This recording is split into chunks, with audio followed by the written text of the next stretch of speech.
This is a biostat seminar series, but it's really very different than what we normally see. And this is one of the things that's been really exciting about building some bridges across the University of Miami here. There's a wealth of talent, folks doing statistical modeling of one kind or another in various application areas. And so some months ago, I've been aware of Dr. Majumdar since I arrived here, and some months ago I reached out to him he's got a really lovely webpage that details a lot of his research, and asked him whether he'd be interested in coming over and speaking to our group and beginning some interactions with us in sort of a more formal basis as well. So let me give you a little bit of background. He's a highly interdisciplinary, interesting guy. He's got his PhD in mathematics. He grew up in England, got a PhD in mathematics from Cambridge in 1997, working on modeling aircraft engine noise. And I guess his dissertation was saying sponsored by Rolls-Royce, sort of using fluid dynamical equations. And then by chance at a meeting, he met up with a professor from Penn State who he later did a postdoc with from 97 to 2000. That's how he got into meteorology, taking some of his ideas over there. Since '01, he's been at Rasmus and building up a group, a very active group in various aspects of modeling climate data. But one of the things he's most interested in that he's going to speak to us about is sort of improving analyses of predictions, and there's a number of us here that focus on predictions, of the atmosphere and the ocean, including hurricanes and winter storms and events like that. So this is a real pleasure, and I think it's an opportunity for us to ask a lot of questions.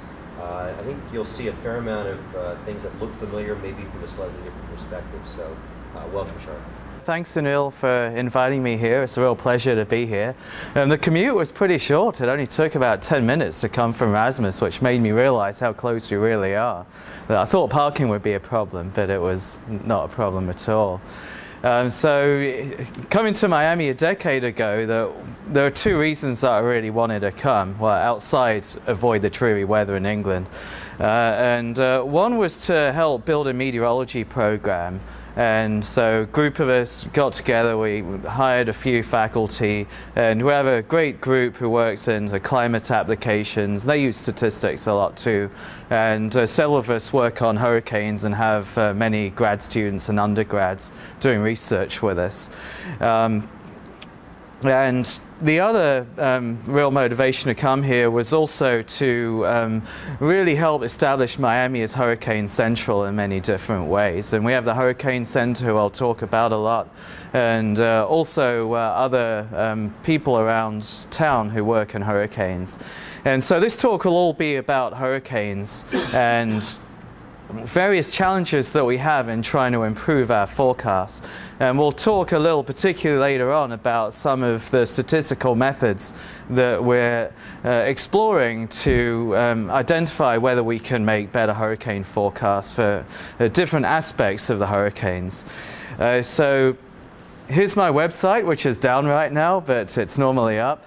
And you can find more about the types of research that we do in our papers on there. Here's our school. How many of you have visited Rosenstiel? Okay, quite a lot of you. So it's a wonderful place to work and to be. Great people there. We have a very energetic new dean, and so he's really revolutionizing part of the school, and it's really quite an exciting time to be there. And we will have a new building that's going up here. So the next couple of years, if you come, you'll see that Rasmus is a construction site, and that will be our first new building for over 25 years. I'd also like to point out that there's the National Oceanographic and Atmospheric Administration, or NOAA. They have a building here, and so we cross-pollinate with them quite a lot. And they have a division of hurricane research there. And so they're the people who fly into hurricanes and collect data. And so we tag along with them and do a lot of research with them. And I'd also like to acknowledge my main sponsors. So a lot of our research is funded by NASA, NOAA, the Navy, and National Science Foundation. So this talk is a bit of a potpourri of results from all of those, and also many more general results in the field that I didn't necessarily produce myself, but they're fairly fundamental results on the state of where we are. So we'll first start up with a little bit of Hurricanes 101. And feel free to interrupt and ask any general questions as you see fit. And then we'll talk a little about some of the methods that are used in hurricane prediction and some of the models. There's a range of different statistical and dynamical models that are used to predict different aspects of hurricanes. And these aspects include the formation of a hurricane, or as we call it, genesis, and then the track of a hurricane, that is, where will a hurricane go, and then the really difficult one is the intensity, that what's the strength of the hurricane, and associated to that, what's the structure of the hurricane, that which part of the hurricane may have the strongest winds or the heaviest rainfall. And we'll talk a little about ensemble methods.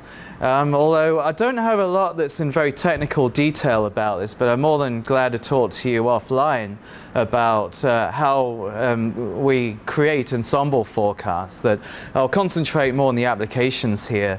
And then if there's time, we'll talk about data assimilation, which is purely a statistical technique and is really the bridge between using all these observations that we have from satellites and from aircraft in the hurricanes, and how we fuse those observations into the computer models to hopefully make better predictions.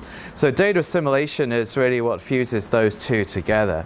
We'll see if we get time at the end to talk about that. And I'm also glad to talk about that offline. So without further ado, let's actually talk about what a hurricane is first of all. The weather system is formally known as a tropical cyclone. And tropical cyclones occur all over the world. And they're called hurricanes in the Atlantic and the Eastern Pacific, or Northeastern Pacific basins. And it's a very long, convoluted meteorological definition here. But there's a lot in here that the National Hurricane Center needs to use to classify certain weather systems as tropical cyclones. So one of them, first up, is that it's warm core. And so what that means is that the center of the weather system is actually warmer than its surroundings, which is different from the winter storms that we have. Well, not so much in Miami, but up north. But those are cold core systems. That's the first. The non-frontal means that it doesn't have cold fronts off it. It's generally a fairly symmetric type storm, especially in its mature stage. And then synoptic scale just means that its extent is about 500 to 1,000 kilometers or so. So it's not small like a tornado, but then it's not gigantic. It doesn't cover half the country. And then it originates over tropical or subtropical waters, that all hurricanes originate over the oceans. They have what's called organized deep convection, which basically means thunderstorms that tower up to about 15 kilometers in height, and they're organized in a generally circular type pattern. And then they have a closed circulation of winds at the surface about a center that the hurricane center can locate. A lot of the time they send reconnaissance aircraft in to determine whether there actually is a well-defined center or not. Because in their early stages, a lot of the time they're fairly open type, what are called waves, but they're not really closed rotating storms yet. So it's a very involved definition right there.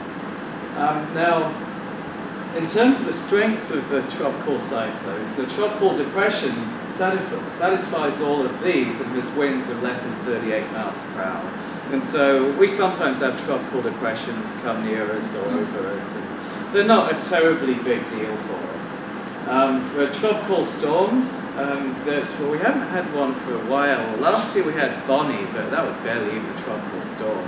And I think we had another one, but it was so forgettable that even a weather nerd like me can't remember the name of it. The winds are 39 to 74 miles per hour.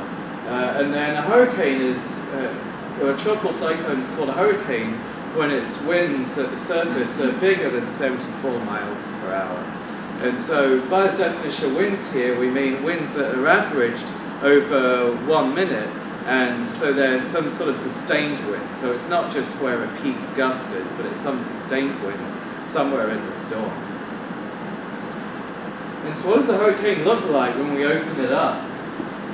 So the height is about 15 kilometers or so, and the full extent of it can even be as much as 1,000 kilometers. That we see sometimes a big hurricane that fills the Gulf of Mexico, like Hurricane Katrina or Hurricane Ike, 2005 and 2008 respectively.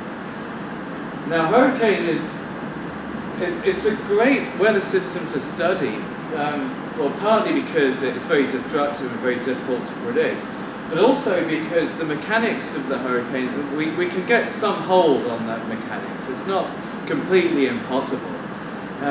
All hurricanes have this center area where there's an eye, which is a little bit warmer than the outside of the hurricane.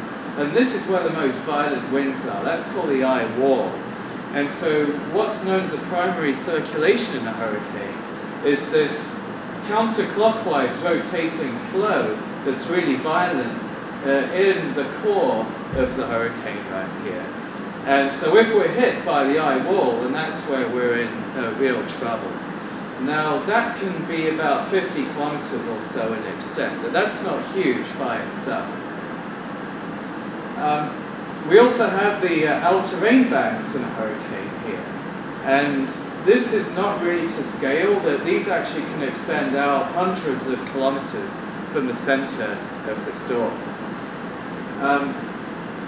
Together with that, there's flow that's spiraling inwards and counterclockwise towards the center of the hurricane, near the surface.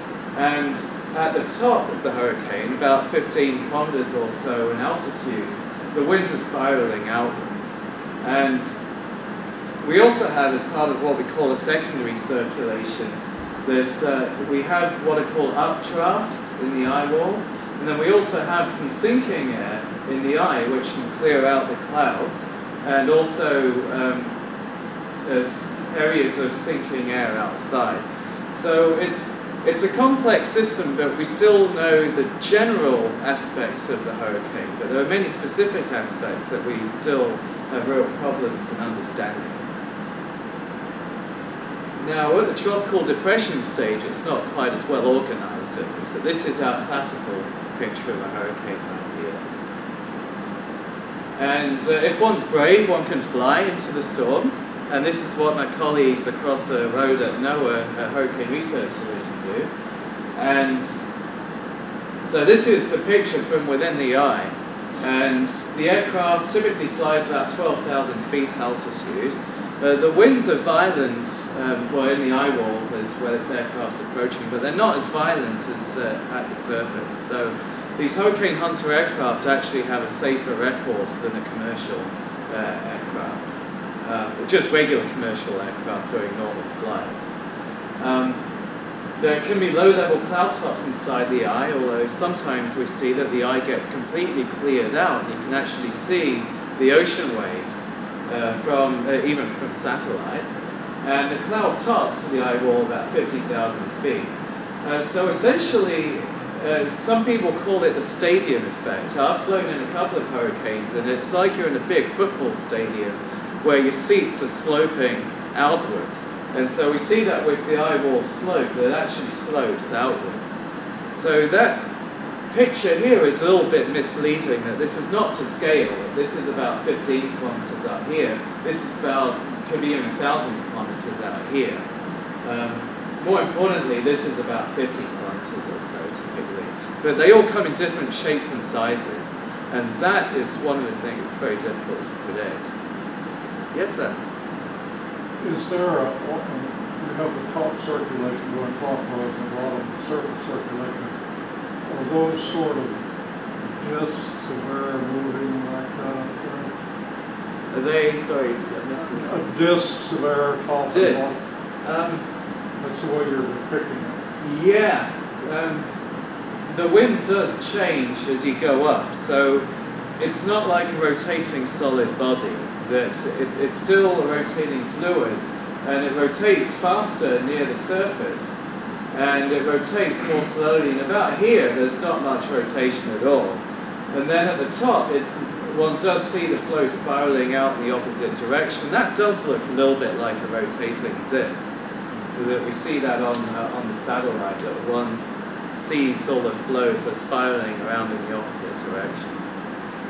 But the winds do change, the wind speed does change as you go upwards. And where are hurricanes distributed, or just generally tropical cyclones? Well, the vast majority are actually the typhoons here. That's a term given by the Philippines that's commonly used, where there are a lot of these category 4, category 5 typhoons where the winds can be over 135 miles per hour. So this is the most active basin in general, that there's a lot of warm ocean here, and there's also not a lot of dry air, that the air is really, really moist here. So the conditions are perfect for typhoons to develop much of the time. Our basin, the Atlantic, is the second most active, and generally a lot of the hurricanes form from weather disturbances that move off Africa. One can even trace them off the map here, going across as these disorganized thunderstorms. And then they can form as they move westward towards us. And then the big question for us is, well, is this just going to move out over the ocean, or is it going to come and do some damage to land somewhere? I think you were a nanosecond before. Okay, I went by a nanosecond. So our hurricanes tend to form off the coast of Africa, so there's a big landmass there. But the more active area near China and so forth, they just kind of pop up in the middle of the ocean for no obvious reason? Right. There are some pre-existing atmospheric disturbances that really support the formation of these. One is something that's called the intratropical convergence zone. And so what that essentially is that near the equator, or just north of the equator, you have winds that are moving more sort of from the south, and they're clashing with winds that are coming a little from the north. And so you have this line essentially here where there's just winds moving together, and in a very humid tropical environment, that forms a lot of thunderstorms. And so those are the seedlings for the typhoons to develop. Well, if you like draw a vertical line from the opening between Alaska and Russia and just walk down there, there's a less active region in there. Why isn't there stuff going on in there? Right, yeah, the intratropical convergence zone seems to, there's a strong one here, and then there's a strong one in the eastern Pacific, but it's very, very weak here. You see very few clouds. Okay. So, yeah, actually a manifestation of those intertropical convergence zones isn't all that well known. That's a fairly open science question right now.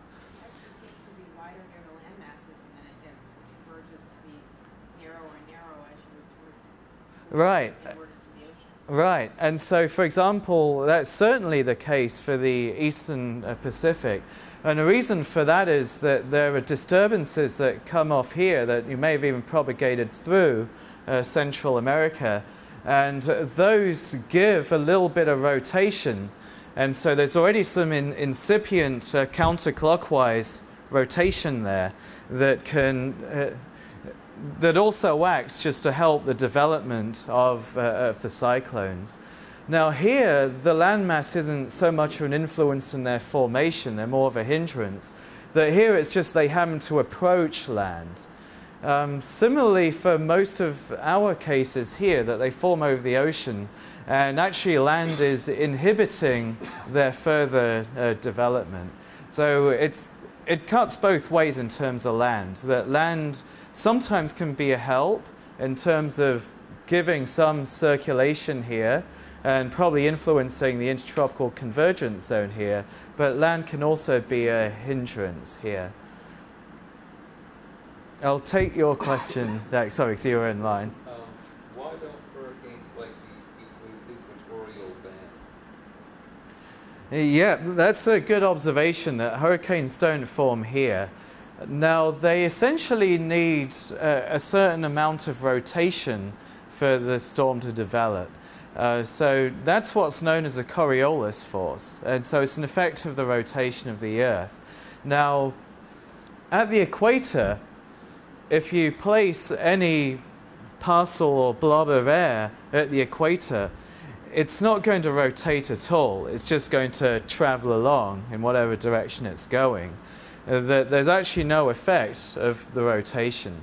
However, if you go further north or further south, then any air parcel that moves, say, to the north in the northern hemisphere is going to be deflected a little bit to the right. And so there's already a little bit of deflection that's occurring in the frame of reference in which the Earth is rotating. So it needs that rotation from the Earth for the tropical cyclone to form.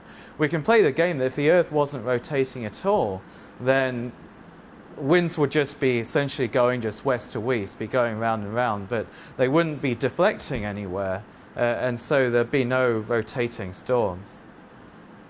Outside, say, deflections from land and things like that. Sorry, you had a question too. I had the same question, and also I've read that it's never been recorded that a southern hurricane came north or northern and tropical south. Yeah,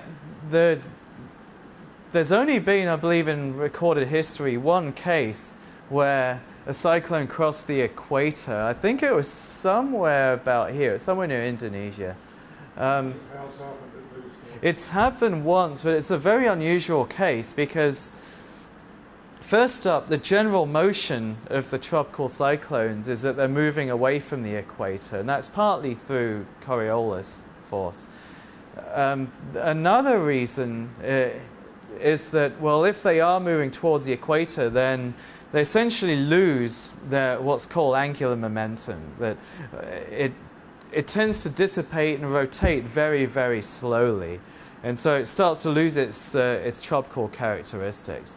So what that unique case must have needed was a fair bit of momentum for it to just push further south.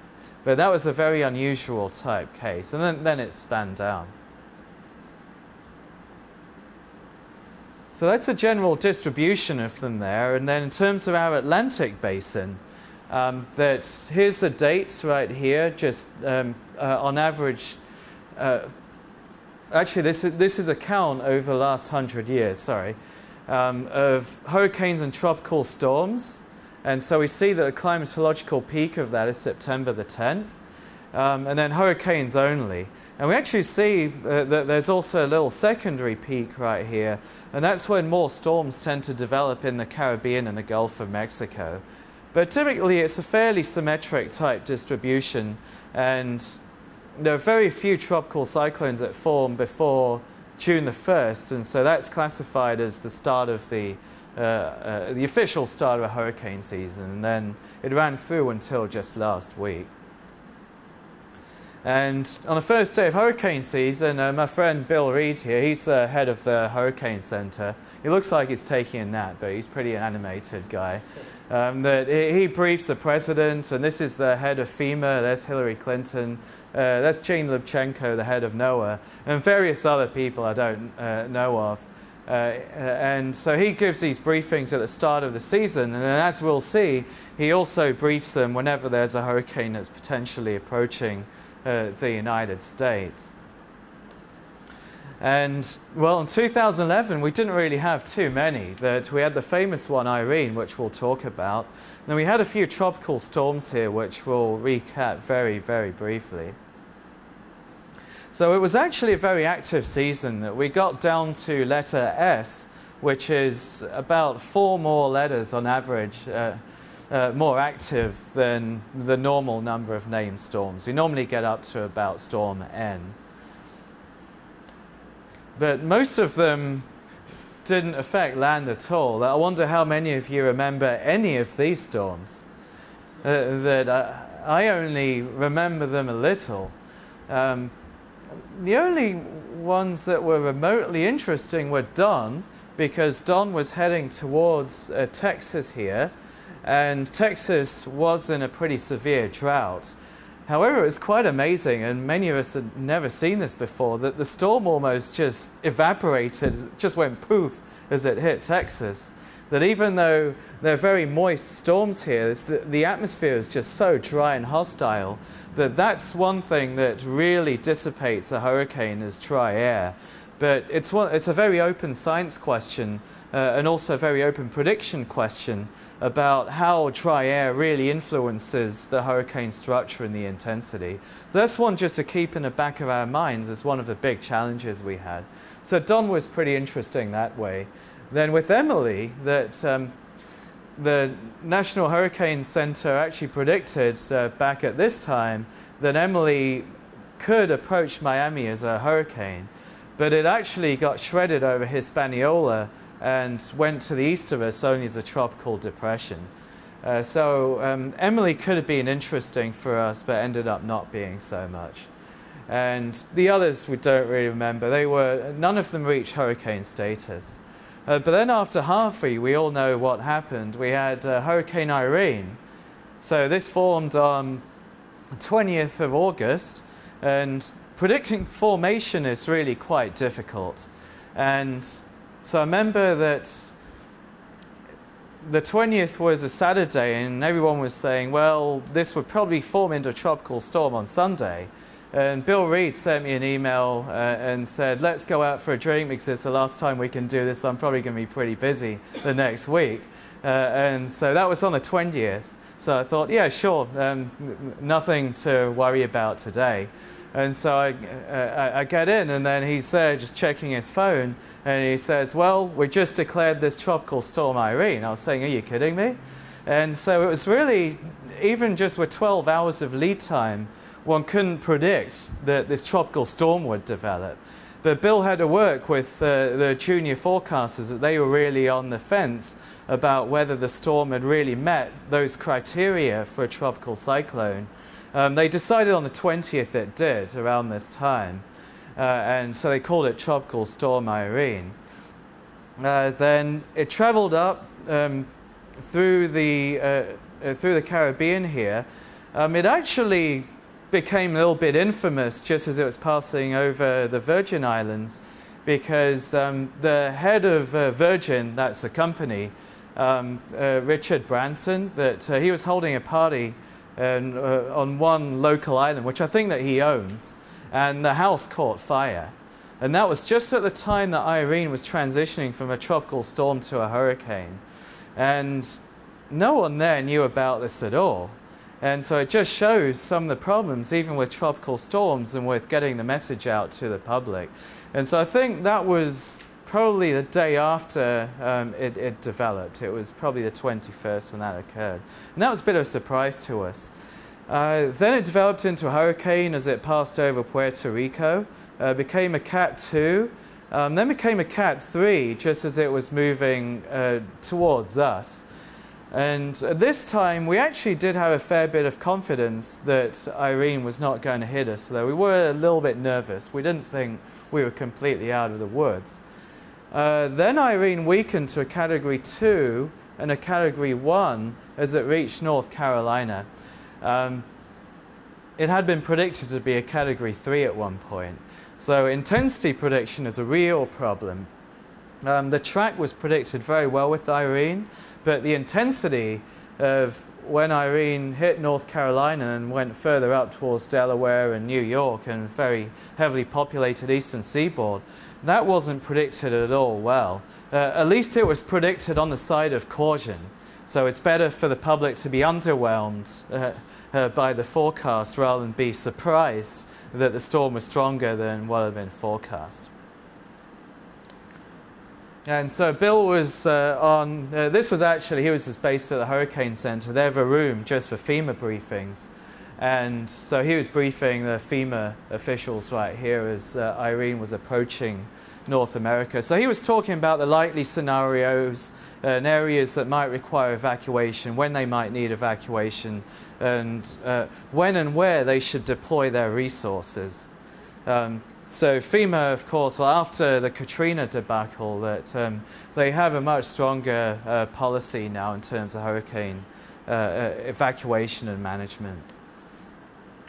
So Irene reached Morehead City, that area in North Carolina, the Outer Banks, as a Category 1 storm.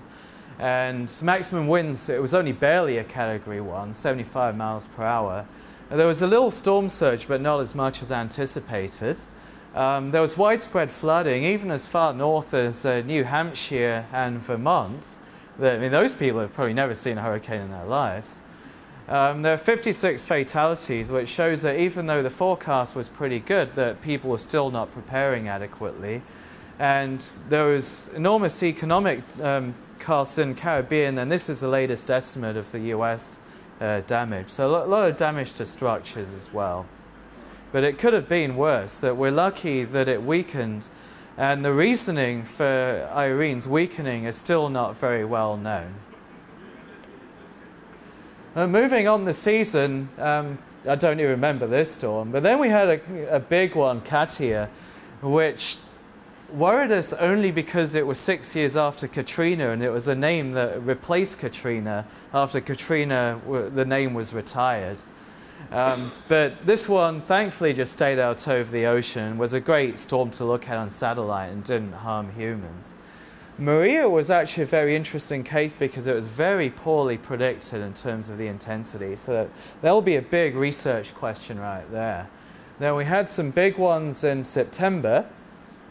And then we had Rena in October. And then we had Sean, but that was an afterthought.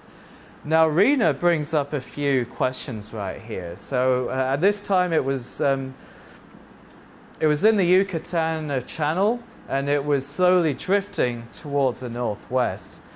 Now, every day my colleague and I write little briefings to our dean saying, well, here's the potential for a storm to hit Miami. And so it was my turn to do it on this day, and this is what I had to deal with in terms of the track forecasts. And so how was I able to communicate to him about, well, we better start, should we start preparing or not? That this was really confusing. And so essentially, well, he makes the forecast for Shalala and their emergency the decision-making board at UM, that they then make decisions to close our campuses. So I'm sort of just the first point of that in terms of the forecasting side, and then the dean communicates it further. But we looked at this, and it's essentially almost like what we call a squashed spider effect. And what all of these tracks are different computer models. And the computer models range from something that's very basic, they could even run on a phone, to some very sophisticated models that are run on the biggest supercomputers on the planet. And they're all predicting different things here. And so this has us thinking we really need to predict and understand uncertainty well. There are a lot of different combinations of atmospheric conditions that this forecast was very sensitive to. In reality, what happened was that Rena, it intensified and it went up towards the Yucatan Peninsula, and then it fizzled out.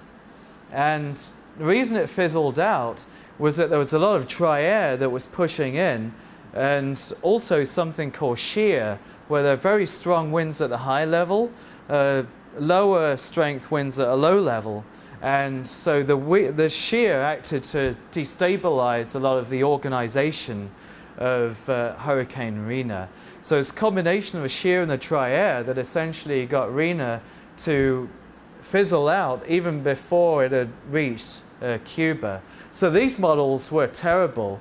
And unfortunately, well, these two models are supposed to be the government's pride and joy right here.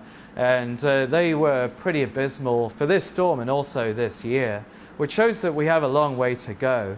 And the National Hurricane Center forecast was buried right within here and was almost perfect. Right, so these computer models are programmed by a lot of different people around the world. So some of the earliest computer models were programmed by, well, even people who are no longer with us anymore, who were mainly government scientists, so they do much of the programming. A lot of them team up with university professors and they help with programming various aspects of the model, such as the physics of the model, for example. Now these models are also quite international, that the Hurricane Center doesn't just use models that are written in the US, so they just want the best models available. And the best model right now is the European Center, and so there's a group of fantastic scientists that they're basically able to tap from all the different European nations, and they've written this model that no one has been able to beat for 4 years. That one on here, it's somewhere buried under, it was almost perfect. And it was buried under all these tracks. It might have been this one. That's the Hurricane Center tends to lean on a few of what they call the most reliable models, and that's one of them. So that was one reason why their forecast also just went to the Yucatan. That they knew that this model, like the GFDL, was just out to lunch because it had been out to lunch for previous storms. So do those ones that predicted a path over Florida, do they not take advantage of the dry air and the shear data, or they just don't weight it right, or it wasn't known when they were run, or what happened? That's a big research question. What my speculation is on these two models, which are fairly similar, is that they had too strong a storm, and as the storm was too strong, it was moving up here too quickly, and it wasn't, it was just the timing, the phasing between that and the shear, yeah. The models that were slower were moving more towards the northwest, and it gave it more time to be adversely affected by the shear and the dry air. The models such as this green line right here, that it was moving fairly quickly, and so it had gotten out of harm's way, at least for the storm itself, before it could really interact with an approaching weather system that was bringing the shear. So even as we see here, track forecasting can be pretty difficult. So that's the National Hurricane Center. They actually are open to visitors. So if one wants to organize a visit, one can go to their website, and a couple of their people will show you around. They sometimes have open houses as well. So I work quite closely with them. I visit there every couple of weeks. They used to be based on Coral Gables campus, and the problem was there that they weren't able to function properly during Hurricane Andrew. And there'd already been plans that they would move further inland, because then they'd be less susceptible to when Miami's actually being hit by a major hurricane. So they're out in the FIU campus right now. And they make forecasts using a lot of different tools. But the bottom line is that they're generally subjective forecasts. So that sort of comes back to your question as well. So the forecast was made very much on subjective reasoning.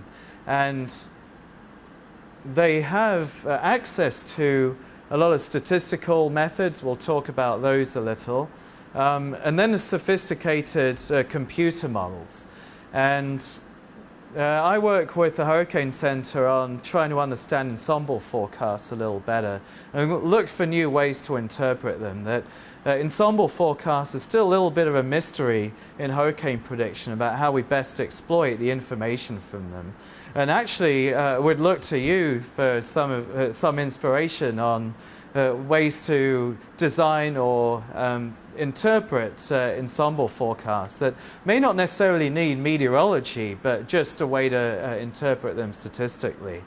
That much of the future goals over the next decade is to provide better probabilistic forecasts, both for the forecasters themselves, so those can be fairly sophisticated, but they still need to be a fairly quick delivery time, and the forecasters need to be able to process those quickly in their minds because they're under pretty heavy time constraints.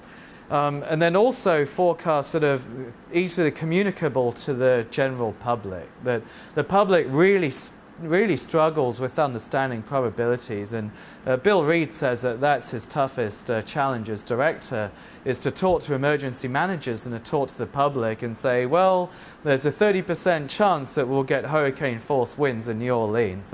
That doesn't resonate with a lot of people. So this is really a big challenge over the next decade.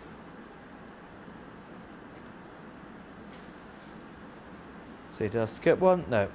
Okay, so in terms of statistical methods, that you'll just be amazed at how simple this is, but this is the best prediction scheme for hurricane intensity right now. And all it does is it takes a bunch of forecast environmental conditions, and I'll talk about that on the next slide, and it essentially uses regression coefficients on all of those predictors. I think there are about 21 of them, and it then spits out a number, and that number is a predicted intensity. And that's a number that the National Hurricane Center leans on the most to make intensity predictions. They don't just copy it down verbatim, but they rely more so on ships than any of the other models, computer models, because this linear regression is still the most skillful in predicting intensity. It's still not great by any means, but it just shows how far we have to go in terms of predicting the intensity. And this regression is essentially produced using previous years' worth of data to obtain regression coefficients. And we don't need to read through all of these, but this is just a ship's table, so these are produced every 6 hours. This is for Hurricane Irene, and so they're forecasts that go out from 0 to 5 days here, and then an intensity is produced here. And we see with Irene, the initial one is 80 knots. They still work in knots rather than miles per hour or kilometers per hour. And so actually a forecast was about 100 miles per hour or so as this hurricane was approaching North Carolina. It was a bad forecast, but it's the best that we've got. And it's a regression on many different parameters. Some of them are the wind shear that we mentioned briefly, just how different the wind is at the high level, say at 12 kilometers compared with about 1 kilometer of altitude. Then the sea surface temperature, something that's called a potential intensity that a professor at MIT developed.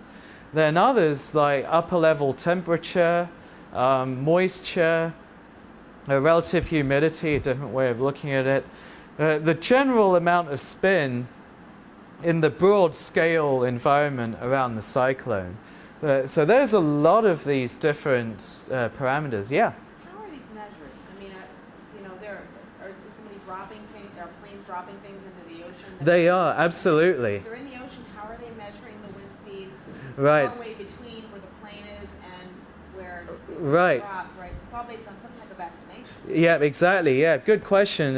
It'll come up in my next couple of slides. Those are then the dynamical models. So I guess I was lying a little bit when I said this was a purely statistical model.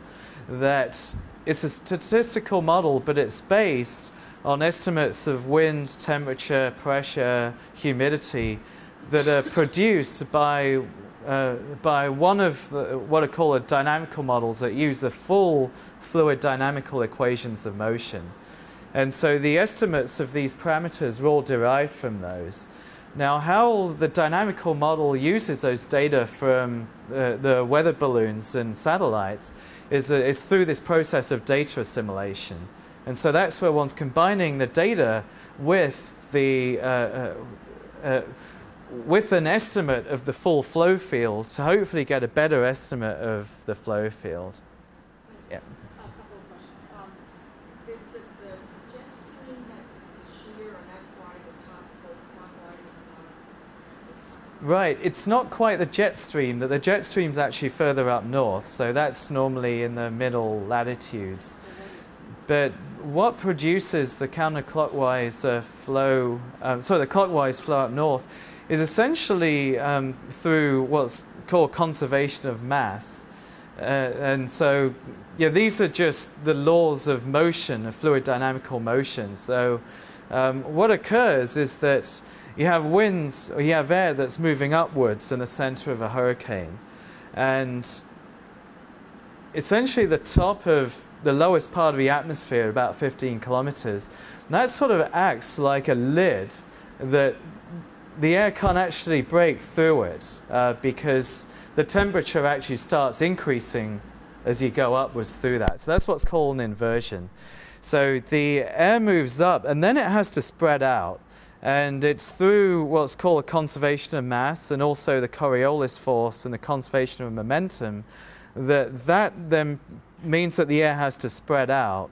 And it spreads out in a fashion essentially just through a balance between the Coriolis force and what's called the pressure gradient. So, sorry, it's a very technical explanation, but it's a really, really difficult question. And from what you did from your Rolls-Royce stuff with all that turbulence, do you have any insight into how to make these better or anything? To make the models better? Yeah. Yeah, that's really difficult. That there are many different sources of error in the models. That one is just when you make a model forecast, you're integrating equations forward.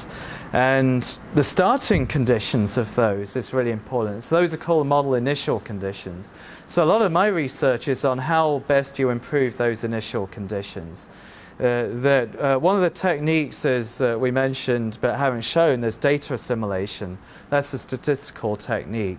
So that's one way to make the forecast better. But then there are other ways, and that is actually improving the model physics. That the models don't actually represent the structure of a hurricane very well.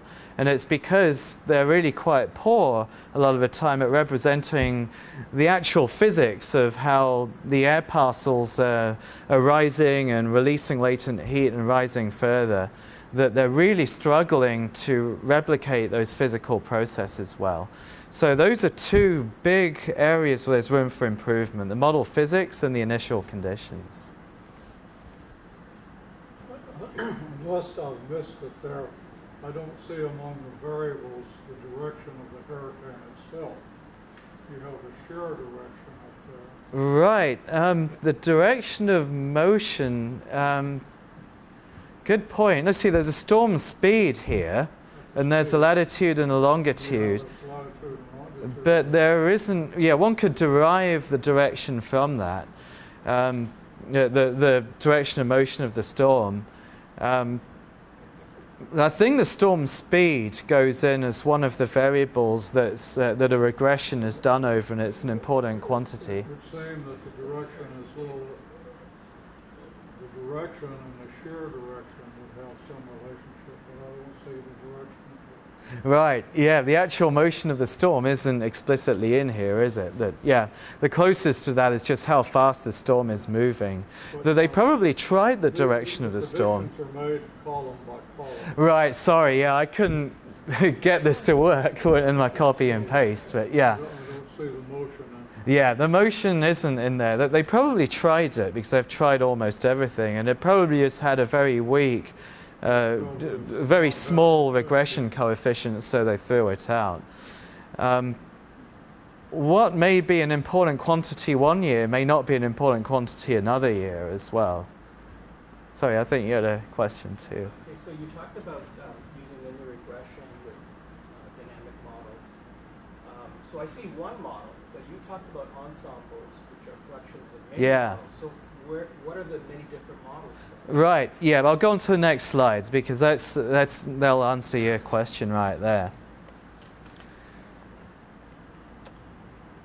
This doesn't answer your question. This is just to say that in terms of the intensity prediction, that there's a variant on the ship's model that uses, many of you are probably more familiar with it than I am. It's just a simple monovariable equation called logistic growth equation.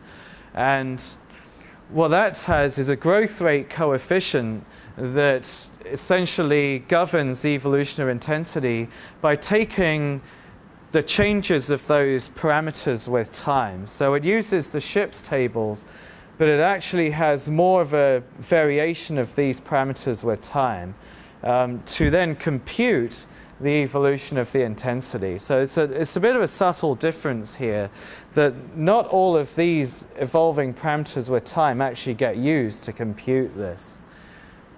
So this is actually the state of the art, just got developed 4 years ago in terms of hurricane prediction. That the equation itself is about 160 years old or so. So those are statistical models.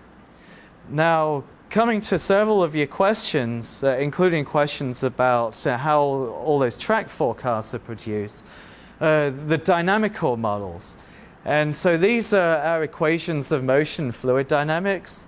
And I won't go through what all the variables mean, but essentially they have winds, they have temperature, they have humidity, they have pressure, and they have a few other things such as stability that are derived variables.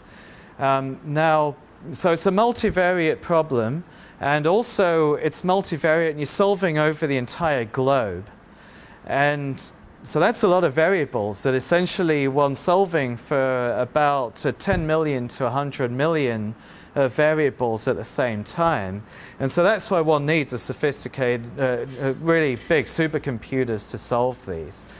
And so dynamical models attempt to do this for every weather system in the globe.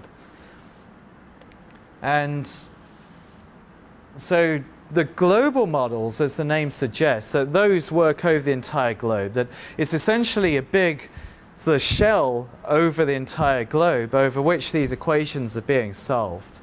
And so one can have a representation of a hurricane like this. So it's hard to see. Here's Florida right here. Here's North Carolina. But the hurricane's too big here.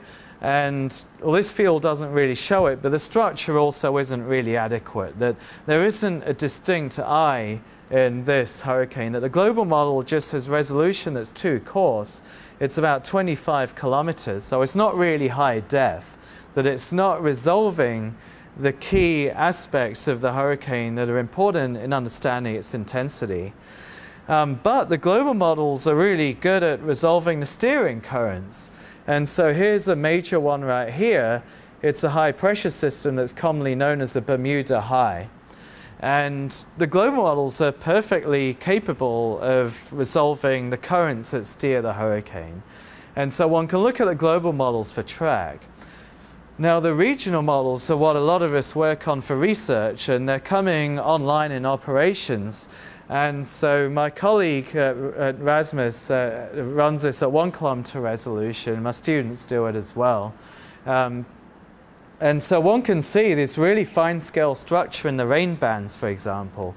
There's a very distinct eye, and then there's some rain band structure here. That this is actually a picture of a simulated radar that's just computed from a very high-resolution computer model.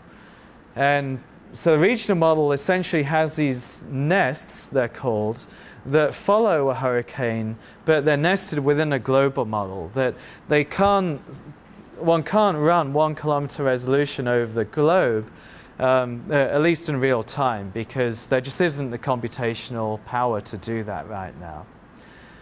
So the regional models are very limited in that they have to take data from outside in a global model and evolve forward. Okay, and then ensemble forecast is something that I'm quite big on. Yeah? I think you mentioned for the differential equation model, the problem is specifying the initial conditions. Yeah. And the more, that must be awful for the global model. Yeah, that's something that, yeah. It's interesting, actually. I would say that the problem for solving the initial conditions is it's actually easier in a global model than the regional model. Now, a reason that I say that is that, well, we're looking at different things. In the regional model, we're looking at a very fast evolving hurricane that these can intensify from, say, 60 miles per hour to 120 miles per hour in 12 hours. But what observations do you have here in a 12-hour period? Not very much. With the global models, there are a lot of satellite data, particularly what are called radiances. And actually about 100 million of those data points get into the global models every day. So that's just a staggering amount of data that's going into the computer models. Now, the radiants are not really the best variable. You know, we'd rather have winds, but there's still a lot of wind data that go in. There's probably about 100,000 wind vectors that go into global models. So the global model initial conditions, they could still stand to improve. But there's been a lot of work that's been done on assimilation of satellite data, particularly over the oceans, that has really helped the global model initialization.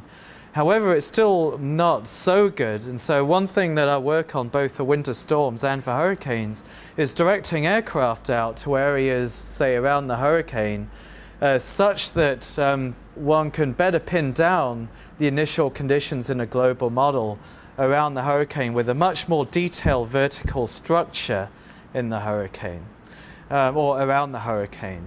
So the global model initial conditions, that they're fairly good on the resolutions that they're capable of resolving, but they could also stand to improve. With the regional model assimilation initialization, that it's terrible right now. But it's trying to solve a much more difficult problem of sort of rapid intensification. How are we doing for time? We're actually at 12:30. I actually have a lot, but I think that what I'll do is I'll talk a little bit about some of the challenges and what we're doing with genesis and track and intensity in about 10 minutes, and then wrap up, if that's okay. I won't go into data assimilation. That actually needs an entire hour all by itself. That it might be worth it if you're interested coming back at some other time, just talking about one particular topic and going into that topic in depth, whereas this is a little bit more introductory. So what we'd like to aim to do with Ensemble forecasts is to produce things like this. And my colleagues at NOAA in Boulder produced something like this in experimental mode this season. And this gives the probabilities that we have within 7 days from the time that this forecast was made, that the wind speed would be higher than tropical storm force, so higher than 39 miles per hour. And so this was category 4 hurricane, and so the probability there is nearly 100%. But then this storm hadn't really developed, but there was some inkling here, based on their Ensemble forecast, that, well, there's some probability, 30%, that we might actually have a tropical storm here. So that's where we're trying to move, is in this direction of predicting the probabilities that we might have a tropical cyclone. And I'll show some of my work in a couple of slides on that. So really, a philosophy of Ensemble forecasts, I'm sure that many of you use Ensemble methods, is that, well, with just one forecast, well, that forecast could well be wrong. And how do we really understand the uncertainty associated with that forecast, or confidence level in that forecast? So at least with ensembles, we get some idea of the confidence interval and can be quantitative in giving a probability that then people can make decisions on. So I'll talk about these forecast metrics before wrapping up. So the first one, chronologically, is, well, the formation of a tropical cyclone. And so you may have seen this in the National Hurricane Center website, that this is on their front page through the hurricane season. And, well, this is a mature storm right here from 2010. But they circle these areas and they give them these probabilities that the storm will develop in 2 days. And so we're trying to help them improve their forecasts of this. That this was pre-Hurricane Carl, in September 2010. And at this time, Hurricane Center was suggesting it was 50-50 about whether this would develop into a tropical cyclone within 2 days. Now, how good are these predictions? Well, the way to verify the probabilities, which Hurricane Center did, is to consider all cases over the 2010 season. And so they essentially take all of their forecasts from 0% through 100% probability, and then see how many of those cases verified, what percentage of those cases verified. So if we had a number of 50% probability of formation cases, then really half of those storms should form and half of them should not form. So we should ideally be along this 1-to-1 line right here. Unfortunately, last year the predictions weren't that good. That for all the 70% cases collated together, only 25% of them actually formed in a tropical cyclone, so that's pretty bad. And on the flip side, those that were predicted at 40%, they actually formed 60% of the time. So it just shows that we have a ways to go in the science and the capability to predict here.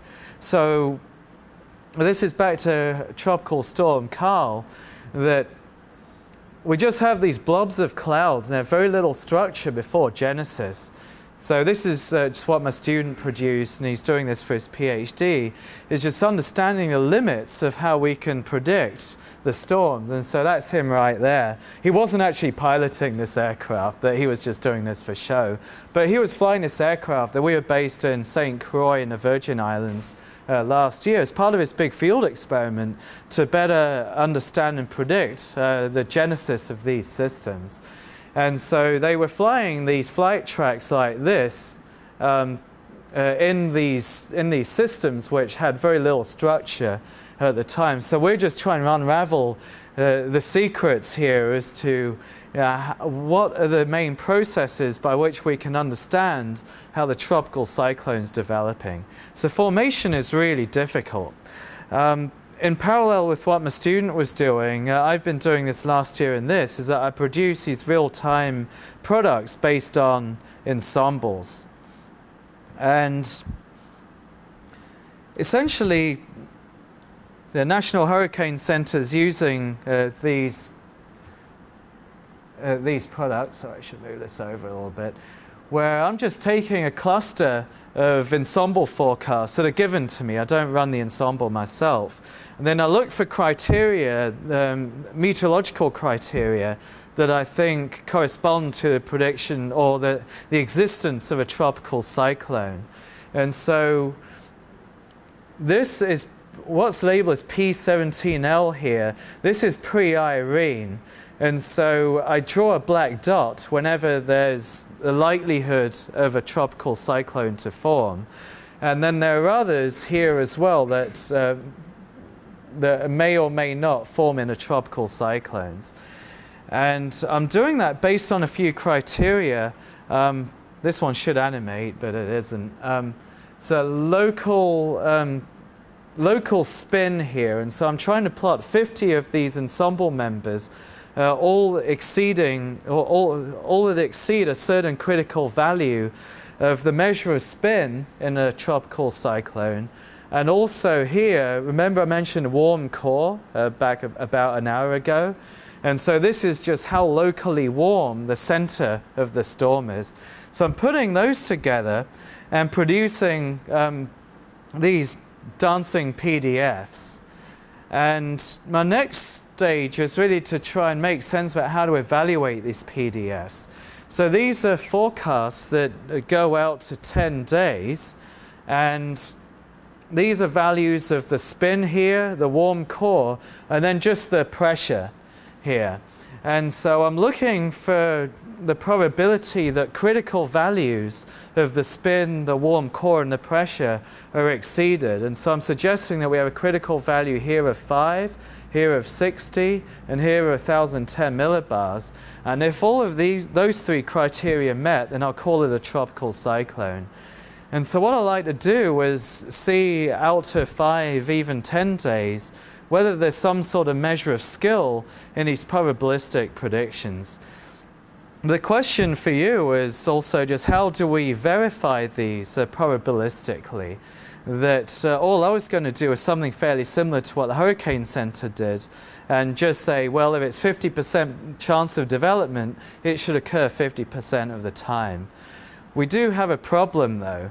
With hurricanes, there are just not so many cases. Well, thank goodness, I suppose, but there's still just not enough cases to get very statistically robust results. And that's a problem that we always encounter. And then results also differ basin to basin. So that's all I really want to say about Genesis. I'll say just a couple of words about track. So here's an ensemble of track forecasts for Hurricane Ike in 2008. And the actual track is in white, the solid line right here. The tracks generally fall on either side, but sometimes they don't. Tracks? Sorry? Are those 3-day tracks? Those are 5-day tracks, I believe. Yeah. And so these are for all the models that the Hurricane Center uses. So this was just taken from them. And so that just shows a typical spreading of the tracks. Of course, for storms like Rena this year, it was even worse, more unpredictable in these cases. Now, the Hurricane Center produces this cone of uncertainty. So you might have seen this, and then the TV channels have this too. Now, what they do to estimate the size of the cone of uncertainty is they take at all these different times the 67th percentile of forecast errors for that particular forecast time over the past 5 years. So it's actually not done on a case-by-case basis. It's not dependent on the storm itself. It's just dependent on their 67th percentile of errors over the past 5 years. So I was thinking, well, we should definitely try and improve upon this. Actually, I'll come back to this in a second. So for Hurricane Ike, just an example, I thought, well, this may be a little bit suboptimal because the National Hurricane Center just does these based on the previous 5 years. There's no real dependence on the flow. But how about if we have an ensemble forecast? So what I did with one of my undergrads was we decided to construct our own cones and do this by just counting the 67% of 2-day, 3-day, 4-day forecasts centered on some average position. So we converted this scatter of forecasts into our own cone right here, which was a little bit narrower. And so we did this for all cases. This was back in 2008. And then we did a verification over the season and asked, well, does the actual track fall within the 67% circles 67% of the time?